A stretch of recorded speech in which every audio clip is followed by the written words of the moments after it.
Saya alumni UIN.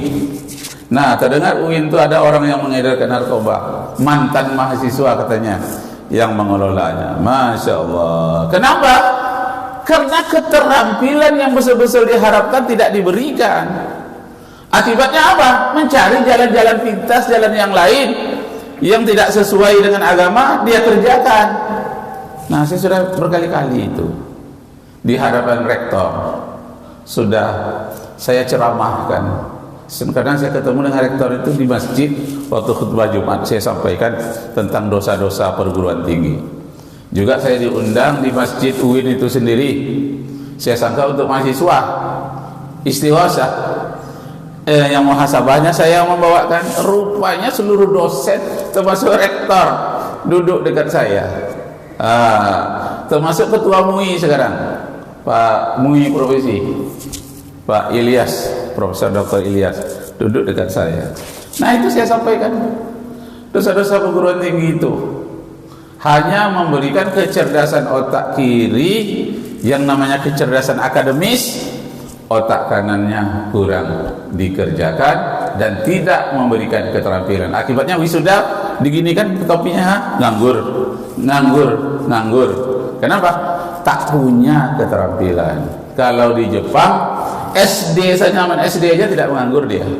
Apalagi taman SMA, tak ada pengangguran. Kenapa?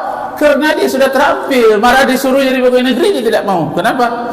Karena dia sudah mandiri. Persaingan ketat, dia mampu menghadapi persaingan itu. Nah, itu yang harus kita perhatikan untuk mengisi kemerdekaan Indonesia. Musuh kita kerakusan, kemiskinan, kebodohan, keterbelakangan. Bagaimana keterbelakangan ini? Anak-anak mau sekolah SD di daerah-daerah itu tidak ada jembatan. Sedangkan di Jakarta tidak ada sungai, jembatannya banyak. Kalau di Aceh, di desa kita di Sumatera ini sungainya banyak, jembatan hampir-hampir tidak ada. Makanya Aceh ingin merdeka sendiri. Sekarang tuh naik itu bendera Agam naik, bendera Papua Bintang Kejora naik, bahkan Sumatera Barat katanya ingin merdeka. Riau juga ada isu-isunya, tapi kecil ya. Ya Allah, kenapa? Karena ada hal-hal yang akan meruntuhkan negara. 5 hal yang akan meruntuhkan negara. Ya, yang pertama, negara itu akan runtuh apabila pemimpinnya diangkat orang-orang yang bodoh atau orang-orang rakus. Itu negara itu akan hancur. Yang kedua, apabila masyarakatnya membiarkan pemimpin yang rakus atau kemaksiatan dibiarkan saja. Sudah memang begitu, dibiarkan saja. Itu hancurlah negara itu. Yang ketiga, apabila preman-preman berkuasa sedangkan orang-orang yang seharusnya berkuasa justru dikuasai oleh preman. Nah, banyak preman-preman sekarang. Grip namanya itu, apa itu? Nah, itu sudah lama dinyatakan orang-orang yang tidak wajar, orang-orang yang rakus, orang-orang yang akan menindas masyarakat, itu pula yang tampil ke depan. Masya Allah. Yang keempat, apabila kemaksiatan menjadi kebanggaan masyarakat. Dan mulai kita di Indonesia adanya judi online. Banyak pula jenisnya itu. Ada yang dari Raffi Ahmad, jangan kalian ikut itu permainan game online tuh, yang punya saya saja diikut. Nah, berarti dia mereklamikan judi model dia. Ada lagi menteri itu, menteri ini, segala macam caranya. Ini yang benarnya katanya ikut. Nah, berarti dia mereklamikan judi game, perbuatan-perbuatan yang dilarang oleh Rasulullah. Dalam hadis dikatakan, man kana man ra'a minkum munkaran falyughayyirhu biyadihi. Siapa yang melihat orang kemungkaran, cepat cegah dengan tanganmu. Fa illam yastati' fa bilisanihi. Jika tidak mampu dengan tanganmu karena tangan mereka lebih kuat, fa bilisanihi, dinasihati dengan lidah. Fa illam yastati', tidak juga mampu, ya dengan doa saja, lalu dibenci di dalam hati. Tapi itu kadzalika ad'aful iman. Itu merupakan selemah-lemah iman. Jadi iman lemah namanya kalau kita hanya berdoa di dalam hati. Baiklah, beriman hormat.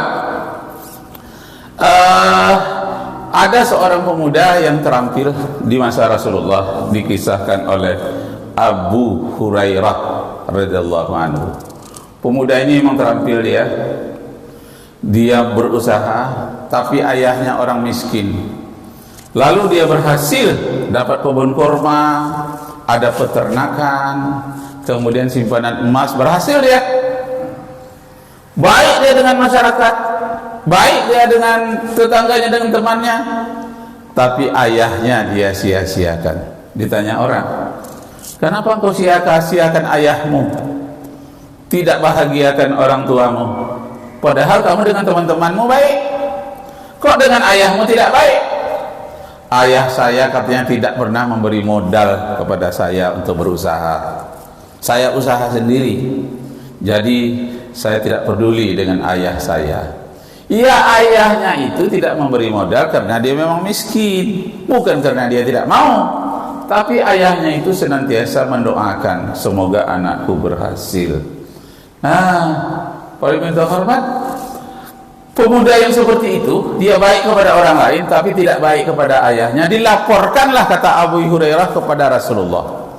Sampai kepada Rasulullah, pemuda ini dipanggil oleh Rasulullah. Ya ayyuhal fatah, udah sini, ta'al. Ya Rasulullah, betulkah engkau tidak mau membantu ayahmu? Iya, dia tak pernah beli modal kepada saya ya Rasulullah. Walaupun dia tidak pernah memberi modal kepadamu, kata Rasulullah, tapi berbuat baik itu setelah kepada ibumu, ayahmu, bukan temanmu. Enggak mau saya, katanya. Saya dulu tidak dipedulikan oleh ayah saya. Saya pun tidak peduli pula sekarang dengan ayah saya. Rupanya kejadian di zaman sekarang ada yang seperti itu. Kita cuma baca di hadis. Ada seseorang, ketika saya beli jeruk di satu tempat, Ustaz, iya, nampak oleh Ustaz ini seorang tua ini dia baru datang dari Jawa. Iya, itu katanya orang di sebelah Ustaz itu anaknya, anak kandungnya. Tolong saya nasihati anak kandungnya itu. Tidak mau anak kandungnya ini menerima dia. Akhirnya saya hubungi, betul itu ayahmu yang ada di situ nunggu? Iya, tapi dia sekarang katanya stroke. Kalau tak dibimbing orang berjalan tidak bisa. Ini kok bisa sampai kemari? Ya, ada diantarkan orang dari Palembang katanya ke sini. Itu ayahmu? Enggak, saya akui dia ayah saya. Kenapa? Karena dari kecil saya sudah ditinggalkannya, dia kawin lagi katanya. Tadi Palembang, tadi Jawa. Enggak peduli dia, enggak ditemuinya ayahnya. Masya Allah. Tapi akibatnya jelek juga, minta hormat. Iya, tidak bagus ujungnya terhadap anaknya itu sendiri. Nah, begitu juga lah yang terjadi pada masa Rasulullah itu. Kata Rasulullah, berbuat baik kepada ibumu, ayahmu, bukan temanmu. Berbuat baiklah kepada ayahmu, walaupun dia tidak memberikan modal kepadamu. Tapi badanmu itu, otakmu itu dari ayahmu, modalmu. Tidak mau katanya. Nah, dinasihatilah oleh sahabat yang lain. Lalu kata Rasulullah, berdiri kamu, kata Rasulullah. Dia berdiri, langsung pergi kamu. Tak boleh kamu di sini. Marah Rasulullah kepada pemuda itu. Lalu itu pemuda itu berdiri, lalu pergi. Pemuda itu dari hadapan Rasulullah. Ditanya oleh temannya, kenapa engkau tidak memperdulikan? Sudah dinasihati oleh Rasulullah. Iya, apa yang saya butuhkan itu tak dari ayah saya. Apa yang saya butuhkan ada semuanya. Saya mau kurma, saya punya pohon kurma. Apa perlunya minta sama ayah? Saya mau ternak, saya punya ternak. Tapi nanti kamu bisa sakit, kata temannya. Kalau saya sakit, uang saya banyak. Dengan uang itu saya bisa beli obat, tak memerlukan ayah lagi di dalam hidupku. Jadi ayah tak perlu lagi, diabaikanlah ayahnya. Nah, pada satu kali dia melihat ternaknya yang begitu banyak. Tahu-tahu ternaknya itu sakit, satu persatu hilang. Dia lihat pula ke ladang kurmanya, kebun kurmanya ini satu-satu layu, lama-lama habis. Dia pergi pula ke gudang kurmanya, bertahun-tahun dilihat, rupanya kurmanya ini dimakan oleh sejenis binatang ya, semacam kumbang-kumbang kecil. Habis kurmanya itu. Nah, lalu benar-benar dia jatuh sakit. Setelah dia jatuh sakit, apa kata teman-temannya? Nah, sekarang kamu benar-benar sakit. Saya tidak risau. Itu uang saya banyak, ada dirham, ada dinar. Kalau dirham itu uang perak, dinar uang emas. Dilihatnya lah, rupanya entah bagaimana berubah dinar dengan dirham yang dia punya itu sampai tidak jelas lagi. Entah kena panas, entah kena apa, melepuh dia sehingga tidak laku dijual sebagai uang.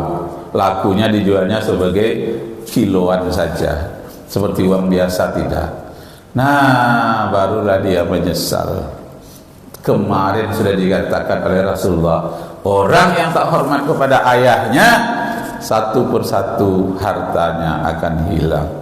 Nah, sudah hilang semuanya, baru dia datang lagi kepada Rasulullah.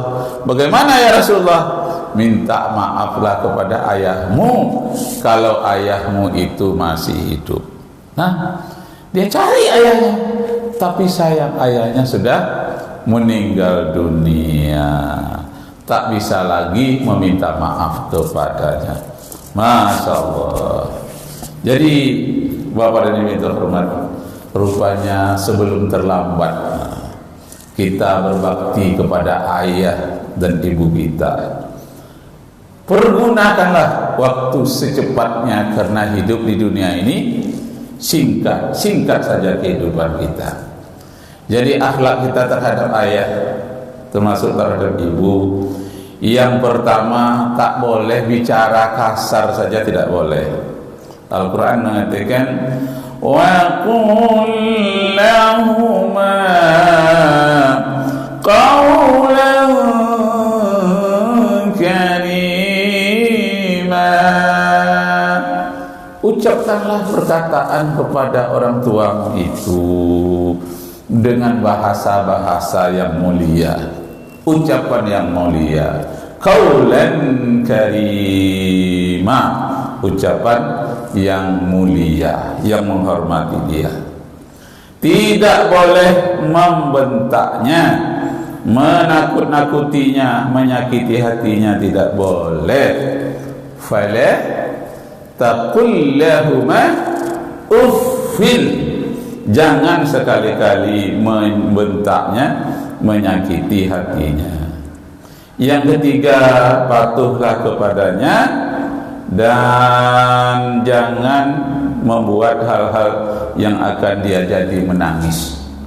Jadi menangis kadang-kadang orang tua disebabkan karena perbuatan kita. Jangan sampai hatinya sakit sampai dia menangis karena perangai dan sikap kita. Jangan sampai terjadi demikian. Yang keempat, berbaktilah kepadanya. Jangan lebih mendahulukan kepentingan orang lain daripada kepentingan ayah. Kadang-kadang orang ibu saja banyak diperhatikan, ayah kurang. Padahal ayah itu adalah pembimbing dari ibu, sekali pembimbing bagi anak-anak. Maka kalau ada nyanyi ibu dinyanyikan orang, nyanyi tentang ayah juga banyak. Ya kan? Nyanyi EBGAD, ayah katanya ya. Bagaimana kulitmu dibakar panas matahari katanya, demi untuk membela keluarga, keringat yang mengucur deras kan gitu kata SBKAD.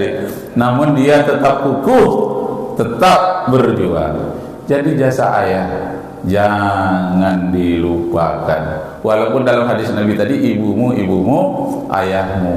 Kok ibu didulukan? Iyalah karena ibu yang mengandungmu, ibu menyusumu, ibu yang melahirkanmu. Tapi kalau tidak ada ayah, kan kamu tidak lahir. Ayahlah yang memberi nafkah. Masya Allah. Nah, yang kelima, jangan sampai tidak hormat kepada orang tua dengan mencelanya. Kadang-kadang dicela oleh orang tua. Nah, yang keenam, jangan menelantarkannya. Macam yang diceritakan oleh Abu Hurairah tadi itu, ditelantarkannya kedua orang tuanya.